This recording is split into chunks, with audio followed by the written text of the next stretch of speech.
Hey, welcome everyone. I think we are ready for a very exciting workshop today.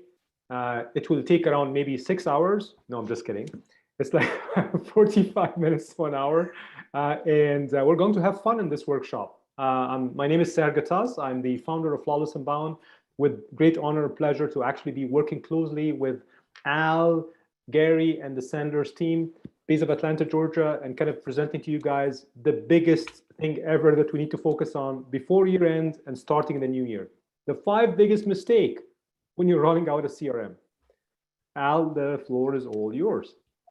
Okay, appreciate that, Sarah. So we have 2 members of my team with us today. We got Gary Zamilin, who is a fellow coach, trainer, consultant. And we have Susan Siet, who is our go-to person, our right arm with everything with regard to marketing and business development. And she is a crack salesperson herself. And it's terrific to have us working together with the Flawless Inbound team, Sarah. Real good. So there's our bios there on the screen. And bottom line is what we do is we work with businesses, the people in the businesses on sales management and sales skills, processes, staff, structure, anything to do with being more effective and efficient in sales. And then having Susan here with us is great because she's an expert in marketing, and one of the 5 biggest mistakes in working with technology is not merging and leveraging marketing with sales, which we'll talk about later. And of course, Sayer and his team at Flawless Inbound, terrific group of professionals, HubSpot partners, as is Sandler, and now a partner with us in helping people to choose, implement, and use technology in sales. Beautiful, beautiful. Thank you, Al. And just for everybody on the call today, we want this session to be interactive. So this is not designed to be death by PowerPoint. That's my promise to you. And by the way, if everybody looks at my video, you can see my background kind of theme here. It's like Tom Cruise, need for speed, need for making our numbers this year, and hopefully make better numbers, overachieve our goals for 2022. So kind of, I think the energy is back, and really want to do great things. Hopefully a strong year end close for you guys, and a better year for 2022 for sure. So thank you, Al. I think we're ready to kick off. Let's do it. Okay. Awesome. I'm going to go to the agenda. And so, yeah, as Sayer said, this is not going to be death by PowerPoint, but we do have a lot of PowerPoint slides to guide our discussion. And we want this to be interactive. So if you have a question or a comment, just go ahead and unmute and talk. And then if you would, mute yourself back. We do have a Q&A session at the end, but if you don't want to lose your train of thought and you want to bring it in at the moment, go ahead and do that. Just be aware that we're looking to end this in 1 hour, right? At 12:30, we want to be done. So if we cut off a rabbit trail that is developing, I hope you'll have tough skin and let us do that. So we're going to look at CRMs today. We're going to look at what to look at when choosing and implementing a CRM. And we're going to talk about that friction that is there between sales and marketing. And really, even with that, talk about how sales teams are inefficient and don't produce as effectively as they could, and how to use technology to help that be a much better. And so using this thing we call the customer-centric model, that we'll unpack for you today.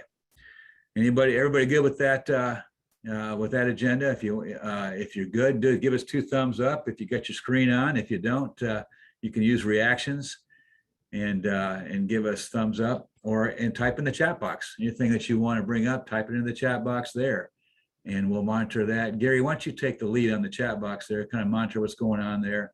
And if somebody types in something that we should bring up verbally, just go ahead and pipe on in. How's that? Sounds like a good idea to me. Someone already loves the Top Gun reference. So That's awesome. Nice. Nice. Cue the music. Oh, never mind. yeah, we got to do that next time. Yeah. All right. Very good. I shouldn't say help me help you. Let's not go there. Let's stay with the Top Gun one, Yeah. not the other one. Okay. All Awesome. right. Very cool. Okay. So let's talk about the fact that friction is everywhere, right? Friction is everywhere in sales. And, but, even when it comes to technology, because the classic problem with any CRM, even from spreadsheets onward, has been getting reps to actually fill it out. And if you don't have good data, then you don't have a good tool. So that's where the friction starts, is in getting people to actually put data in, and then so we can get good data out, so sales leaders can get good information then from which they can coach and manage. So if you look at these three areas of friction and look at the numbers here, this is startling to me. In fact, I think, that middle one, relationships, I think 60% is low. Totally. There's that negative social stigma that goes around sales is a big roadblock that faces sales leaders today. And the fact that, using technology can be, if used incorrectly, can be a lot less human looking, and it happens even less. So then you get to that last one about, salespeople are inefficient. Prospects look at salespeople as being untrustworthy. And so then you get inside the organization and half of the reps say they're coached, yet 4/5 of the leaders say they coach. Well, both of those numbers can't possibly be right. So someone's lying here, or there's a misperception, right? Yeah. Gotta be. You got it, Al. Yeah. And Go for it, Sayer. yeah, and then you're absolutely right. I totally agree with everything you're saying. And I think the first mistake, let me start with the first mistake. That's not the right way to start a webinar, but let me go for it. The first mistake when you're choosing a CRM is understand, why are you doing this? Listen, if you told me that you have a fancy Excel sheet and you can manage your sales team properly, that's okay. I might challenge you on your methodology on how you're doing this. That's okay still. If it's even a piece of paper and you're managing your sales team properly, that's still okay, but maybe I'll ask you about how you're scaling, okay? But the first mistake I have seen when somebody say, hey, Flawless and Bound, come and implement a CRM for us, that the sales leader focus only on the bells and the whistles of the CRM function. That's the first mistake. As a sales leader, I would assume we have 15 people on the call today. You might be a sales manager, you might be a leading sales rep, you might be a sales director who have X number of sales manager reporting to you, and sales rep reporting to your sales manager who's reporting to you, or maybe co-founder of the company and wearing the sales hat. Regardless of your role, if you're picking a CRM, you need to be very honest and clear with yourself and with your division. What are the 3 things that I want to improve in my sales organization? Number 1, I think efficiency. And just I'm echoing exactly what Al is saying, right? Our sales team need to spend more time do what they do best, not data entry. Absolutely not. If you're bringing a CRM for them so that they can do data entry, so then you become the big brother, trust me, this tactic will not go well, and it will not go for long. So now the first thing for you as a sales leader is your core KPIs, beside making our numbers, of course. There's a leading and there's a lagging indicator, right? So one of the kind of indicators that you need to focus on, how can I increase my sales efficiency? They need to be at this number, 33%. This is very low, guys, right? This need to be at least 60 to 70%. They need to do what they do best, tell story. Relationship, Al, you hit on that, right? Now the buyers, regardless if you are B2B or B2C, your sales rep now is trained to build trust, be consultative sales. And I heard about a company called Sandler. They have an awesome job training the sales team, and they have a sales framework, right? So if we use now the Sandler sales framework in your CRM program properly, our hope is the relationship building gets better between your sales rep and your buyer, which means you don't become a commodity anymore. Then the final thing, Al hit it on the nail, which is learning. The big thing that, by the way, I'm a Sandler's kind of groomed sales director as well, just for FYI. So I believe in the Sanders methodology, which is you always need to double down on coaching your sales team. So 1 minute, if I'm just managing them by a paper or an Excel sheet, how can I have proper data for me to know how to coach? So that then the discrepancy between 50% of sales rep, they're saying they get coached, even though 82% of sales leader, they're saying they're really coaching their team. This discrepancy can be fixed. So number one mistake, do not choose a CRM just because of bells and whistles or price. Understand first why are you implementing a true proper CRM for the organization? And those are the three major core KPIs as a leader that you need to focus on, that when you're implementing a CRM, regardless of with us, HubSpot as a CRM tool, it doesn't matter. You need to focus on those. Al, does that make sense to you? Like how we're Absolutely. Absolutely. Efficiency, 33%. That's ridiculous. It's ridiculous. Sales reps should be selling, not spinning their wheels. And since you're speaking about spinning their wheels, actually we want to spin the wheels, but spin this wheel. Yeah, you can spin this wheel. It's this okay. one. Yeah, exactly. So Flywheel is actually a business model. If you guys heard about Good to Great, right? Like the book Good to Great, and like the author of Good to Great, actually he wrote a book before that about the Flywheel business model. And the Flywheel business model is very simple. As a sales leader, even as a business leader, in any organization, it doesn't matter if you're a $5 million organization or a $500 million organization. You have three pillars to grow your company: sales, marketing, and customer services. And hopefully you have a customer-centric model. But we all know that. But the key point here as a sales leader, I think your mission is to add force to spin the flywheel faster so that then, traction happens, and then reduce friction at the same time. And we know the friction, which is sales and marketing. That's the usual love and hate that happens all the time. Susan, I'm glad you're on the call. An amazing marketing leader. I can see what she's doing on LinkedIn. She's amazing. She gets sales and marketing alignment. So one of the key things we always have seen in B2B organization, the sales leader need to be a collaborator, need to understand that your marketing manager is a core asset and an amazing component for you to actually help your sales team make their number. My question to you right now, mistake number 2, is when you're choosing a CRM tool, are you only focused on a CRM that does data entry and does quoting? Or does this CRM empower your marketing manager to also do what they do best and able to optimize and add more collaboration between your marketing manager and your sales rep? Also, on this slide, I want you to focus on something else. Does your CRM have a component where your customer success manager, your delivery team, if you're selling a product or a service, you always have a delivery division, right? Wholesale distribution, manufacturing, a software as a service company, it doesn't matter. You always have a delivery division.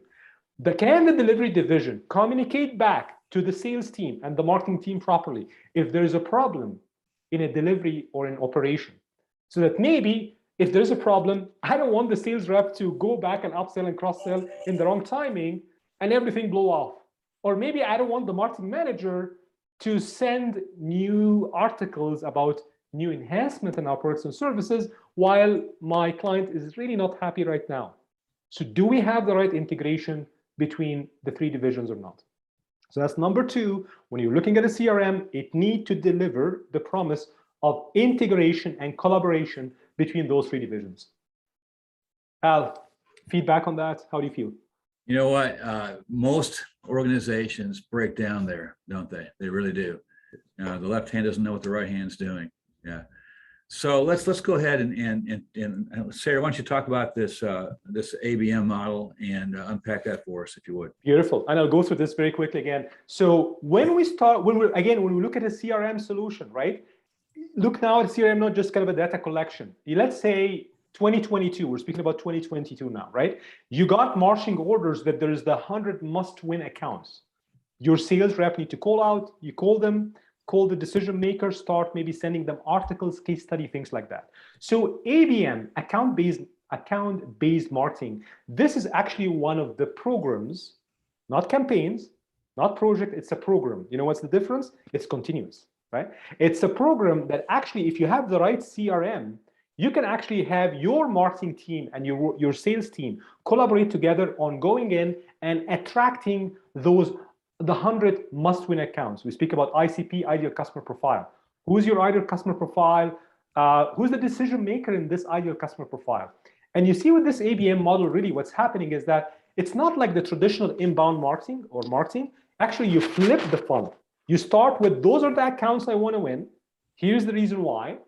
Here's the decision makers inside those accounts that I need to start selling to and marketing to. Can you guys see that? It's the concept of flipping the funnel. And then what kind of channel I can communicate with them with, and then how my sales rep are going to engage with them so that I start building advocacy in the account. And this is in summary, the model of building the flywheel in a flipped funnel or an ABM approach. Make sure when you do that, you have a CRM that you can program this in. So you program accounts, you program companies, and a multi-touch point in that model. Yeah, Sayer, I'm glad you brought out the idea of the ideal customer profile, the ICP. I think in any organization that is looking to grow and keep existing accounts and looking to add new accounts, you got to know what your ideal is. Where's your sweet spot? What do they look like? Where do you find them? And then have that target account list that then you work on flipping that funnel so that you're really focused on the right targets. Beautiful. And while we're having this, maybe for all team attending the call right now, can you guys on the chat just say, here's the question, just answer please by saying yes or no. Do you have an ICP defined already and clear that you know, your marketing manager know, and your sales team know? Just write in the chat, and Gary and Susan will help us out. Like, how many is saying yes? How many is saying no? So far we got about 2. One says no. Okay, awesome. They have personas, but keep it coming. Yes, perfect. Awesome. And Al, I think one of the questions we always get when we're picking a CRM solution is we want to make sure that this CRM solution is not siloed. It's connecting with other outside tools, right? So for example, I know the HubSpot CRM, we have done 150 implementation, to almost 200 implementation. HubSpot natively integrates with one of the famous outside sales tools. LinkedIn Sales Navigator, I hope everybody's using it, or some of the teams are using it. Vidyard, we'll speak a lot about that today, a video engine. Zoom Info, that's another tool, of course, that you can actually start building your list from. Remember the ICP, the ideal customer profile, the accounts. You can actually do an export list from Zoom Info or other tools like Discovery.org and Lead 411. Those are outside tools that you can connect with the HubSpot CRM or any other CRM in that matter. Just make sure when you're picking a CRM, it doesn't lock you down with just specific tools. It have the ability to integrate easily, and I'll put 10 lines under easily, by the way, to integrate easily with outside tools as well. Yeah, well, it doesn't matter what CRM tool you use as long as you use it well and efficiently, as we'll talk about. Obviously, Sayer and his team and Gary and Susan and our team, we use HubSpot. We believe it is a great tool. And it's really good to also have partners like Vidyard, LinkedIn, Zoom Info, and you got to be able to coordinate all of them, integrate all of them, so that it becomes that flywheel is easier to spin. And honestly, Al, this gets us to the next level of selling, right? Because we know right now, during and after COVID, the post-COVID era, that's the new generation we're living in. Sales is like not only 1 or 2 touch points. It's not maybe we still can go golfing with our prospects. Maybe we can go knee to knee, have a conversation with them, take them for lunch, take them for dinner, attend trade shows. But now maybe the opportunity is not there. So how can we do a digital proper follow-up? Imagine a prospect is coming in online, looking at your website. He met with your sales rep, but he maybe doesn't want to speak with him or her yet. They want to do their own homework. So now they visit the website again. They start filling in forms. I want the CRM to do marketing automation on them. I don't want another marketing tool to do that. I don't want to buy 2 or 3 or 4 different softwares. Because now if it's the same tool doing marketing automation, building my CRM, manage my sales rep, I can see a true 360 view of how this flow is going. So they came to the website, I can retarget them with ads, not the boring ads, not the kind of annoying ads, but ads that are relevant to what they were looking for on my website. If I'm selling a piece of widget here, HubSpot will know that, let's say Al came, looked at our website, and he knew that, let's say we're selling widget ABC. I can, through the HubSpot tool, go back and target Al with an ad to say, hey, for a wholesale distribution company, here's the reason why this widget ABC is good for you. And then click here. When they click here, they don't go back to our website. They go to a specific landing page that then they can self-educate from. They didn't speak to my sales rep yet. The marketing team is doing an awesome job to nurture them. That's Suzanne and her team. They're doing an awesome job building this flow end to end. As soon as now Al is kind of filling forms and watching videos and doing stuff like that, now me as a sales leader, I'm building something called lead scoring in the CRM tool. So now Al came to our website 3-4 times. He attended a webinar. He downloaded a case study. My lead scoring tool now for Al is really higher than normal because now he's really a warm lead. Only at that time, then I will trigger a notification to my sales rep to follow up with Al. That's completely different than the old model of, okay, I have a CRM that I'll configure all my tools here. I have an awesome website. Let me just do website and SEO and all is good. And we're missing 1, 2, 3, 4, 5 gaps that needs to be configured in the CRM to actually really nurture the leads and hand off the lead properly from the marketing team to the sales team. So the big takeaway here is your CRM needs to be programmed to do all of that. And yes, there are CRMs, single software, out in the market, like HubSpot and others, can actually do that for you. So that's, just be careful when you choose a CRM. Don't only focus on this part, focus on the real thing that happens till you get to that part, because that also helps in lead nurturing and communication. It does. So what Sarah's talking about here is that if inefficiency becoming efficient, how do you make your salespeople more efficient? Is by automating these processes so you can get a marketing qualified lead, and then it becomes a sales qualified lead, and so you can decide when the rep actually gets engaged. Because we know, you've probably heard it a bunch of times, that these days prospects have already garnered a bunch of information before they ever talk to the rep. And so we have to be more than a walking website as reps. We have to have that background, know what's the history been so far with this particular suspect, then start the process of qualifying into a sales qualified lead. Beautiful. Speaking of inefficiencies, at Sandler, we have what's called the Sandler Research Center, made up of market research pros and sales leader pros and subject matter experts. And they do polls and studies and garner information that we can use. And this is an example right here of information that from the Sandler Research Center. And this is the opportunity right here. You can see it. This is the opportunity that, that basically 1 out of 5 of the average sales team, 1 out of 5 of those reps is actually even 80% or more of quota.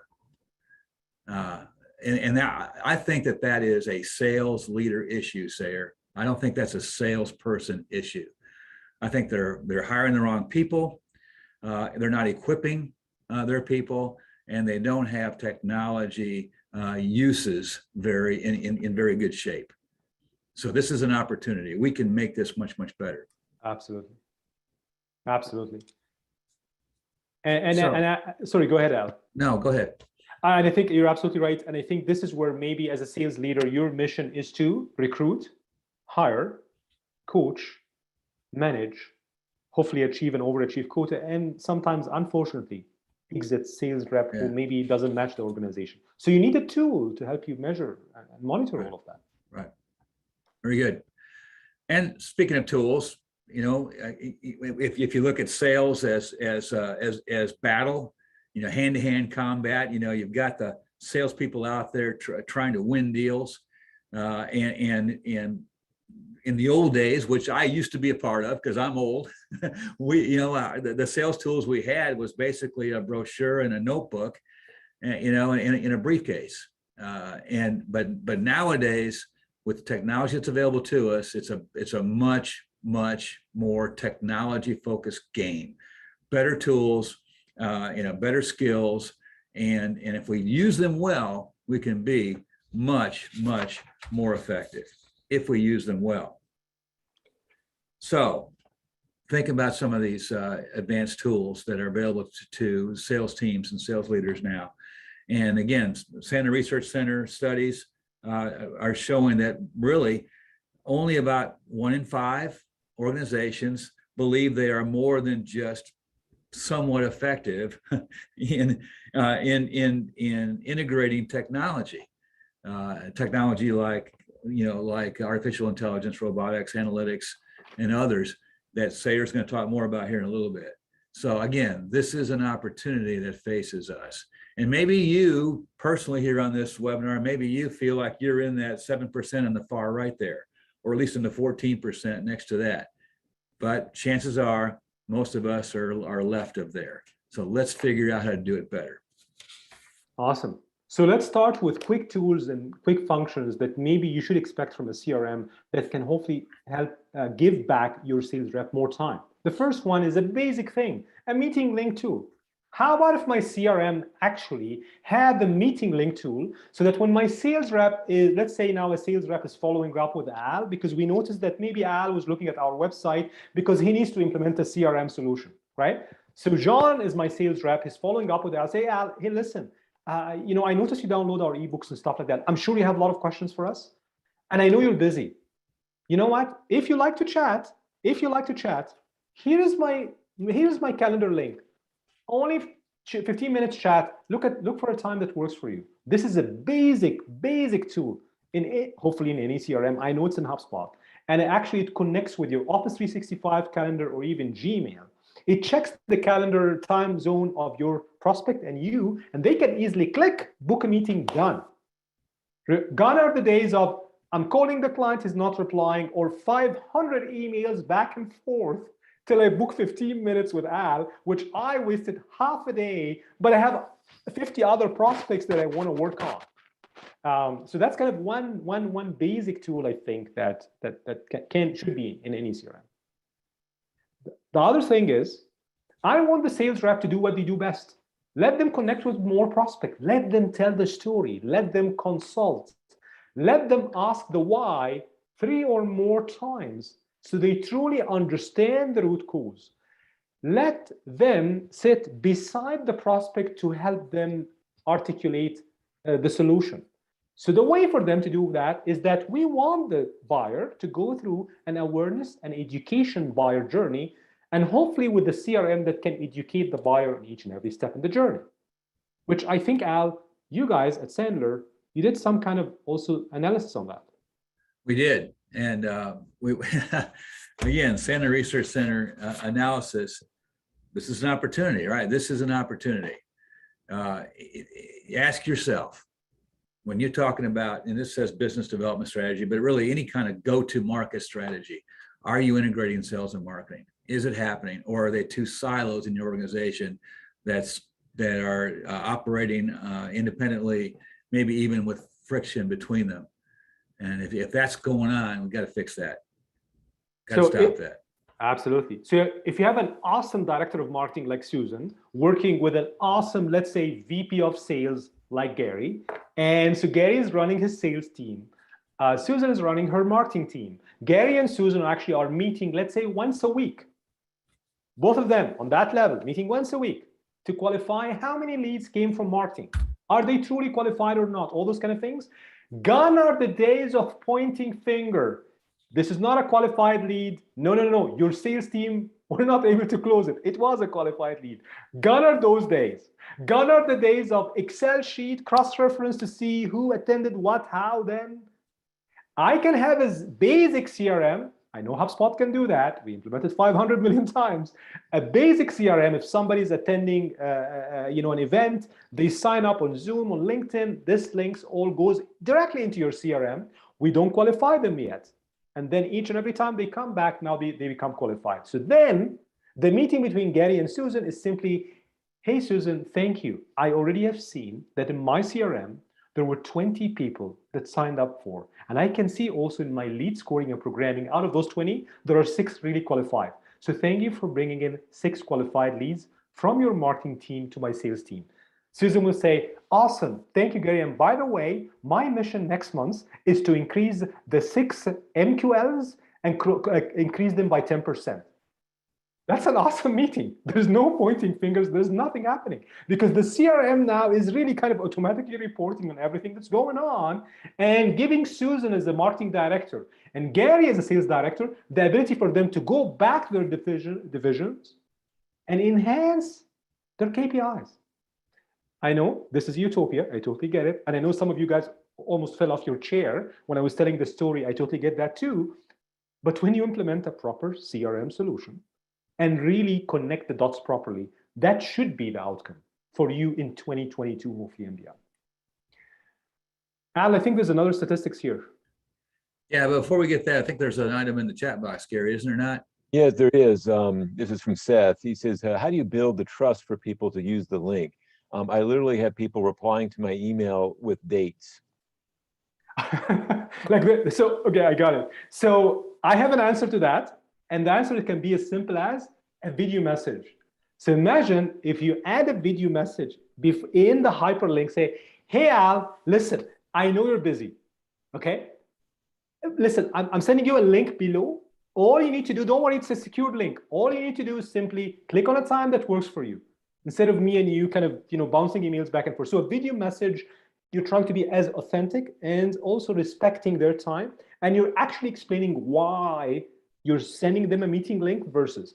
And I'm not saying that this will work all the time, 100% with everyone, because as sales leader, we understand that sometimes we deal with different personas and different personalities and different gender groups, right? So if you're dealing with a millennial, or future generations, right? They're used to this kind of things. But maybe if you're dealing with an X generation like me, or baby boomers, other things, yeah, I get it. Sometimes maybe they are not comfortable doing that. That's okay. But they start reacting with you. They start interacting with you. That's a win. I take it.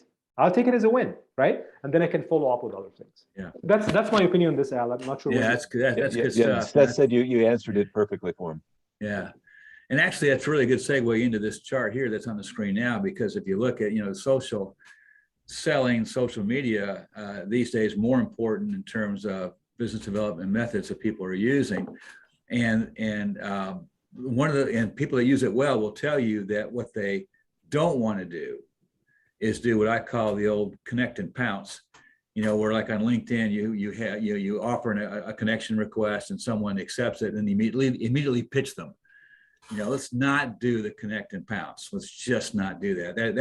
That actually makes it harder for us because it reduces the overall trust level in the marketplace. Let's be different. Let's do it right. Let's nurture these folks on social media, and then when they're ready, have these conversations where they would feel comfortable clicking that link. Yep, we have another comment too, Al. This is actually from John. I feel like COVID has pushed the older generation to become more familiar with the technology and virtual meetings and be more accepting of some of this stuff.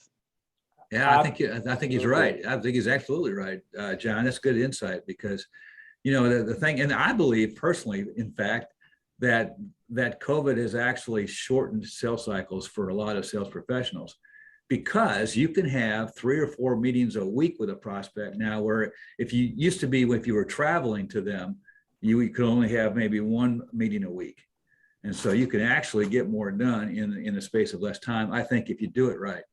So that's a good point. Sayer, you were going to say something, Sayer? Oh, I totally agree. I love the conversation team where this is going. And I think, Al, if I may say, I think there's a new rise of a new title of a sales rep. It's called the inside sales rep, or if I may say, the inbound sales rep. So there's actually a new title kind of start being groomed as a new title, like a new role in some organizations where they are 100%, they live in those tools. And actually, Sayer, I'm sorry. Actually, they're not just inbound, but also being proactive and outbound. Outbound as well, totally. Okay, so, where you used to have the traditional makeup was you have hunters getting new business, farmers, account managers keeping and growing existing business. These days we have a new category called fishermen. Huh. Fishermen are familiar with technology. They grew up with it. They have the skills also to have conversations and close deals. So they know how to bait the hook. They know where to put the bait. They know how to let the prospect run with it, which is the nurturing, the marketing campaigns. And they know how to set the hook and actually close the deal. It's a fisherman. It's a higher skill set, usually a younger group. But interesting, if you look at this graph here, look at what's the number one by far. It's still referrals, introductions. It's still relationships. It's still getting people to introduce you to people, which you can use technology to make that easier. LinkedIn's great for that. And look what's last on the list, least effective. Even 5 years ago, companies were engaging outside telemarketing firms to try to get inbound leads. And it is a lot less effective than any of these other methods. Let's get it right. Absolutely, Al. I'll speak, let's say, about Flawless Inbound. Actually, our statistics are almost similar. 40% of our business actually is referral, 40%. And then we have a lot of things happening from social selling, emails, and of course, we do cold calling as well, right? So I think you're absolutely right. The key question right now is, how can I pick a CRM tool that can actually service me on all those channels? So let's go further. But the first thing I think before we discuss this, I think there's a big question, Ali, I want to ask the team. Yeah. So playbook. Do you know what a playbook even is, right? And so it's a combination of strategies, tactics, and scripts that you use in certain categories of going to market. So do you have a playbook? So before we go there, can the team just answer in on the chat? Do we have a playbook? Yes, no, maybe. Actually, I don't know. There's no bad answer here. We're all learning together. So just in the chat, if you can just put it there. Yes, no, maybe. Thank you. Okay. Yeah, looking at developing one. Yeah, absolutely. Okay. That's a good direction. Yeah. You're moving in the right direction for sure. Okay, let's show them how to do it, Sayer. So again, Flawless Inbound, we follow the Sandler, by the way, sales playbook. I just want you guys to know that. So working closely with the Sandler team, we actually can, in the HubSpot CRM, program the playbook inside your CRM. Sand, why do I need to do that? Because then that will fix your first number one problem. Number one, is my sales team following that playbook? That's question number one. Question number two, is this playbook even efficient, or do I need to revisit it each 3 to 6 months?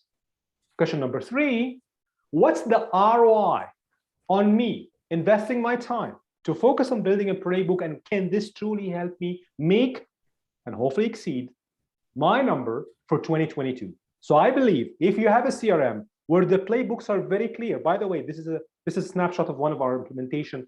We programmed the full Sandler's optimized playbook for organizations here. And the sales rep, when they are on a call or emailing, they don't need to figure anything. They're literally reading the script. It's not a piece of paper. It's not an Excel sheet. And they can check boxes that actually they ask the prospect all those questions. And so I'm now calling Tyler from within my CRM. I'm actually checking on the playbook, and now I'm reporting, let's say, to Gary. So Gary can see that Seher actually followed all the 5 steps and he asked the right questions, right? Or maybe Seher was struggling to ask question number 4 about budget and authority. So now Gary will know that next time he do the one-on-one coaching with me, he will coach me more on how to better overcome my self-limiting belief on, hey, you should ask them about budget. It's okay to ask them about budget, right? Okay, so yeah, so a playbook has tactics, strategies, processes, methodologies. Most organizations, according to Sandler Research Center, say they have a formal sales process in place. But next slide, they don't follow it. The reps don't follow it. So what's that's- wrong with all- that picture? That's almost 60%. Am I right?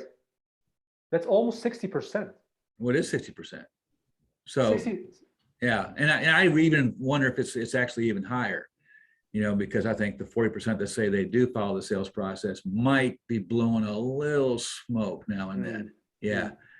Yeah. So that's why you need to have a playbook embedded in your tools, like the sales use tax, or I'm sorry, the use sales tax tasks. I got it. I can do it. Go for it, Sayer. Awesome. Thank you, sir. So the sales task is another tool should be in any CRM, right? But it's in HubSpot, and we usually program a sales task. So let's say I'm coming in the morning, I'm reporting to Gary. Gary is VP of sales, Susan is VP of marketing, Al is my CEO. I'm scared to meet Al. He always screams at me because I'm not making my numbers. But Gary is nice to me. Gary's do the one-on-one coaching, all this kind of good stuff. So now what Gary did, he knows that I'm lazy sometimes. So what Gary did, he actually programmed all my tasks in the morning. So when I start my week, I don't need to figure out who I'm doing and notes and find it in emails. It's in the CRM. I start my day, bring my coffee in, I'm calling, I'm emailing. And each time I check a task, I simply click on that. Gary at end of day or end of week, he can see my sales productivity. He doesn't want to guess it. Actually, in Gary's weekly sales forecast with me and the rest of the team, he doesn't need to ask me questions that maybe are perceived as micromanaging because he already know the answer. It's in the CRM. Does that make sense, team? So if I can have this programmed in the CRM as kind of native as tools, then as a sales rep, I'm checking my boxes. It brings more time management efficiency for me. Also great, yeah. Also great for onboarding new reps as well. They have the roadmap right there. Totally. Good. Okay, so let's switch gears a little bit here, Sarah. Let's talk about strategies for going to market. At Sandler, we have an acronym CARE that describes 4 different ways or 4 different strategies for going to market, either with current customers or with getting new customers. So we call it KARE, and the K and the E, keep and expand, are for existing client relationships. How do we keep the ones we have so they keep paying us? And how do we expand so that we have more of their wallet share? Wallet share being in terms of, they're spending this much money in our space, but we're only getting this much of it. How do we get the rest? And that's an expand strategy. And the idea is that everyone in your organization knows who's a K, who's an E, and they know what that means in terms of strategies, so that the sales leaders and the sales reps then can execute the particular tactics for that account in that strategy. Of course, the A and the R in the middle are for getting new accounts. When in the case of R, it's getting back accounts you used to have and no longer have. Again, different strategy than your target market you retain. And so, by the way, CARE is also a great way to make sure you do have a great ICP, ideal client profile. Make sure that your strategies match who you think your market is. Amazing. And again, to relate that back, relate that back to task level playbook. Totally. So back to this task, then I'm a sales rep. I met with Gary, and Gary's saying, by the way, Sayer, now you're not a farmer, you're not a hunter, you're a fisherman, right? Because he heard that term from the CEO, Al. Al is telling Gary, hire fishermen for me. I want fishermen. So I say, okay, so Gary is speaking to me now, saying, Sayer, as a fisherman, you need to do a little bit of both. So I say, but just that's confusing. Like, how can I do that? Now in the CRM, we can program our tasks, and we can start building content and scripts and emails in the CRM, by the way, that can then, if I am dealing with an account where I just want to recapture the account or bringing back from lost or competitive takeout, I don't need to reboil the ocean. I will pick the topics and the marketing tools, the awesome marketing content that Susan created with her marketing team. It's already in my CRM. I don't need to search. I don't need to ask for it. I will pick it in, send it in an email. Okay. If it's a kind of go-to-market new clients. Okay, I have kind of a new client template and new client content. I don't need to waste my time trying to figure out the right content to send. The second thing is we know that video is the new selling tool. Video is going to be very critical moving forward. This is not a surprise. Everybody knows that. But here is mistake number 4 when you're choosing a CRM solution. Does it support video communication? And no, I'm not speaking about supporting Zoom meetings. I'm speaking about building your case study on video and actually building a video wall on your website that a sales rep can easily attach a URL pointing to that specific video case study, send it to that client to start nurturing the deal. And this is actually one of our implementations. We've done the back end of all of that, by the way, was the HubSpot CRM. And we were able to capture and create those videos working with the marketing team in the organization. So rockstar marketing director like Susan, her and her team, they were kind of building those contents. We captured that, we plugged it on the HubSpot CRM, connected with the sales team. The sales rep doesn't need to waste his time and ask, hey, where's this piece of content anymore? They know what it is. They plug it to an email and they send it. Here's another thing. Back to the concept of video wall, just more examples. By the way, video is not just for B2B, you guys. Video is for B2B and B2C and vice versa. So this is actually samples of full, we call them video engines. It's actually supported by HubSpot CRM and it's connected to your website and connected to your CRM. So again, remember, question number 4, when you're picking a CRM solution and hopefully an implementation team that can help you with that is, does it support video? Not just video communication, but video enabled content in your kind of sales literature as well. Then maybe the next step, Al, is if now Seher is following on 50 prospects, now we need Seher to be a fisherman.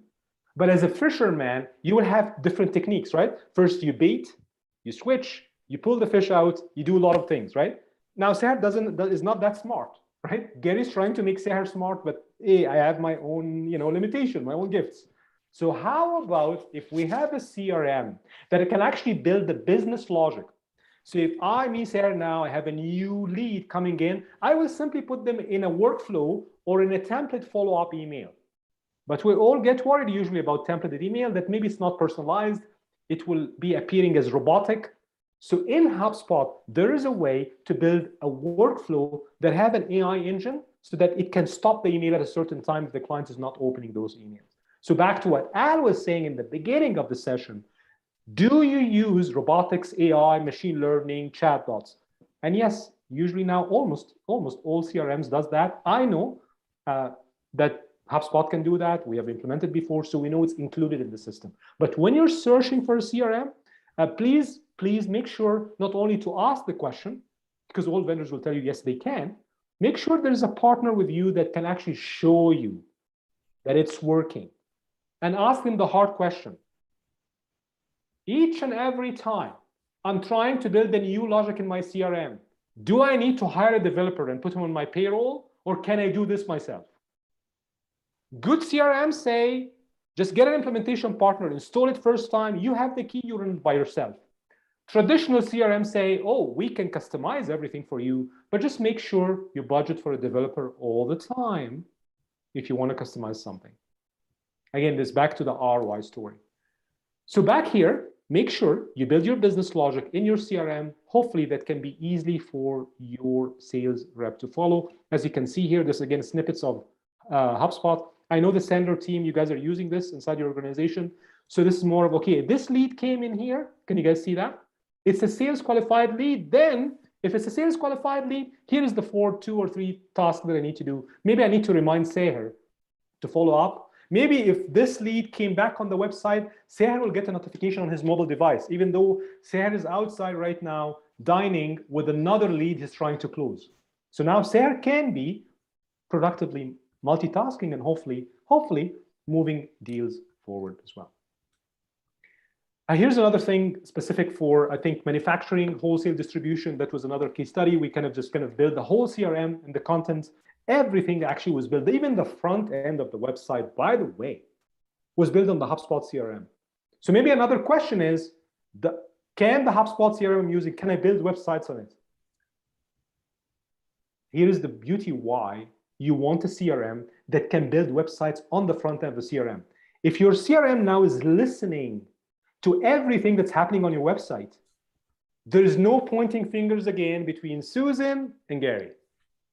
Why? Because Susan can see from her side of the CRM, the marketing side of the CRM, that she's doing an awesome job with her team. There's a lot of visitors coming in. There's a lot of conversion happening, right? And she can see that they're engaging, they're answering questions. Gary on the other side can see that out of 50 that came, and I'm speaking about B2B here, not just B2C, by the way, business to business, right? Out of 50 leads that came in, I can see that 10 are actually qualified to be real clients for us. They're not deals yet. There's no dollar value attached to them yet. But there are 10 that are truly qualified, right? Then out of the 10, Gary can easily, in the back-end system, can allocate this lead depending on the region, depending on the zip code, depending on how you guys are distributing your pipeline. He doesn't need to do that manually anymore. He can put rules in the CRM and it does the distribution. Then as soon as I get notified, because that was in my region, I will follow up, and Gary will know if he gave me a lead, I didn't follow up in less than 24 hours, Gary will get notified as a VP of sales. He doesn't even need to micromanage. He will get a notification from the system. By the way, Gary, there's a lead that was in Seher's region, and Seher did not follow up in 24 hours. So you can program the whole system to be done this way. And again, this is more examples of case studies, landing pages, video landing page that a CRM can do for you. Not only that, if now the CRM have the video engine, as we said before, we want to make sure as a marketing director, Susan, Gary, VP of sales, that they're actually measuring real KPIs, not vanity KPIs. So we put 10 or 20 videos out. We sent 200 emails. We had our sales team calling 500 calls a week. It's awesome, and they need to do that. But now on the level of Gary and Susan, VP marketing, VP of sales, they're now looking at real KPIs. When we send a video out, how much of that video is actually viewed by my prospects? Was I able to get some traction or not? So those are back-end KPI reporting and statistics that easily a CRM tool like HubSpot or maybe others can bubble up in a dashboard or an online report that you as a sales leader, you don't need to waste your time even building reports for. That will be at the fingertip URL. You can bookmark it on your browser. On a daily basis, you can know all those reports and then optimize your strategy, adjust your coaching, hopefully to enhance those KPIs. Here's a sample maybe of our own landing page, form fill, follow-up emails. You can actually, even from within the CRM, we don't need another marketing tool, you can ask qualifying questions before someone click here to register or to download a case study. And as soon as you feel that the prospect is answering those questions, then I can in the CRM program something called lead scoring. So then I can increase the probability of let's say this contact that came from outside to say that's actually a lead. I can have Seher follow up because that's worth the time spent on that lead. Sorry, Al, I was just moving fast, just kind of showing tools and functions. Yeah, the time's getting a little short. Yeah, but why don't you show the one, the slide that shows the Vidyard videos?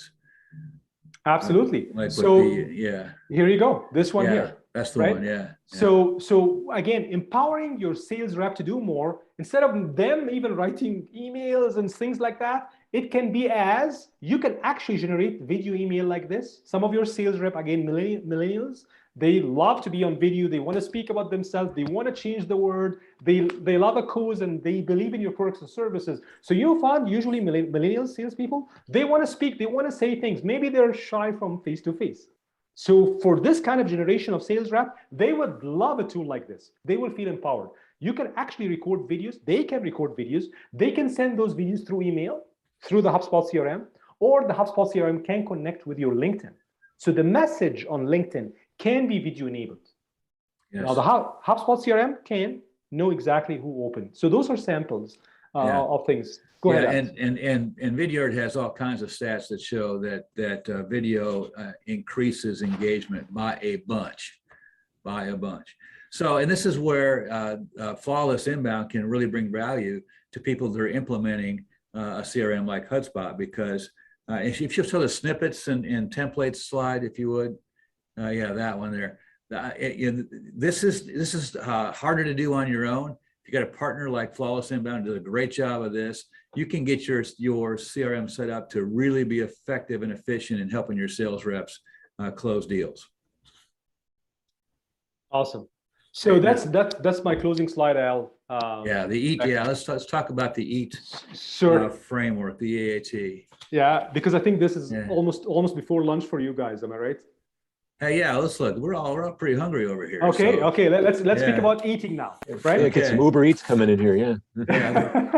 That's not the right slide though. That's not the EAT slide. Yeah. Don't worry. I'm getting there. Okay, so good. This is the slide we opened this session with. Right. So we're saying, hey, those are the challenges that any VP sales looking for a CRM needs to fix. How, if you implement everything we share today, if you pick a CRM that can do everything we share today, I'm going to change it now. If increasing efficiency, how will I do that? I'm now enabling my team, right?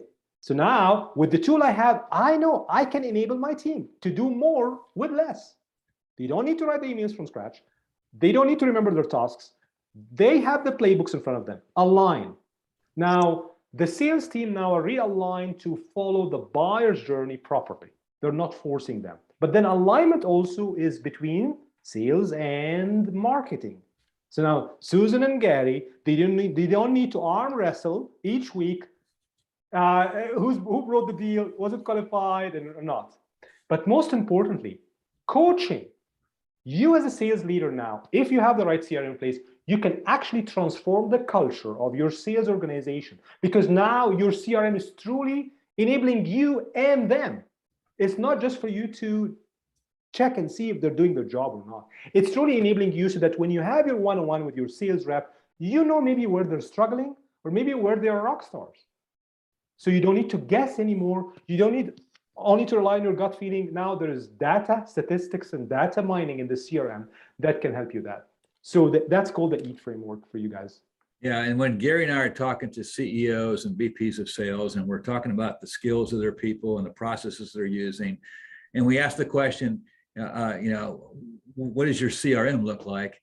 We almost always get this answer, or we get this, the person says, well, we have a CRM, but there's always the but, because people are just not using it well. And so I guess the message we're trying to bring together here today as we close is don't let there be a but at the end of that sentence for you. Let's utilize the technology that makes it so much easier, so much more effective for our sales reps to win deals. Absolutely. Let's do it. Okay, so Sarah, you want to talk about the try before you and then the Absolutely. video? Okay. Absolutely. Quickly, it's 12:30. Yeah, real quick. No problem. So the first thing is, hopefully you guys captured the 5 mistakes I mentioned before when you're looking for a CRM solution. Don't believe in vendors when they say everything is yes, yes, yes. Make sure there's somebody with you at least guiding you through the selection process. Try before you buy. Video is your new friend. And Al, do you want to speak about friction between sales and marketing and how you would see that happen? So, well, most large organizations, they have someone who's like executive vice president of sales and marketing. But small organizations want that too, but those are two distinctly different sets of processes and skills, but they've got to work together. If they're not working together, the friction is going to make your team much less efficient. And of course, part of that is managing behaviors, coaching to behaviors and techniques, which you can only do well if you've got good data. So let's since it's already past 12:30, let's wrap this up. And you've got our contact information on the screen. If you want to talk to me or Gary about sales processes, about sales skills, about helping your team and your sales leaders do better, that's how you get a hold of us. If you want to talk to Sayer and his team about technology, implementation of CRMs, best CRMs to use, and so on, there's his contact information. Sayer, great job. Thank you, Al. Great collaboration. And I learned a lot. I always learn a lot from you and Gary, usually also in your Sandler's training. So thank you, team. Thank you, everybody, for everything here. Thanks, everybody, for attending, and have a great rest of your week. Thanks, everyone. Thank you. Bye for now.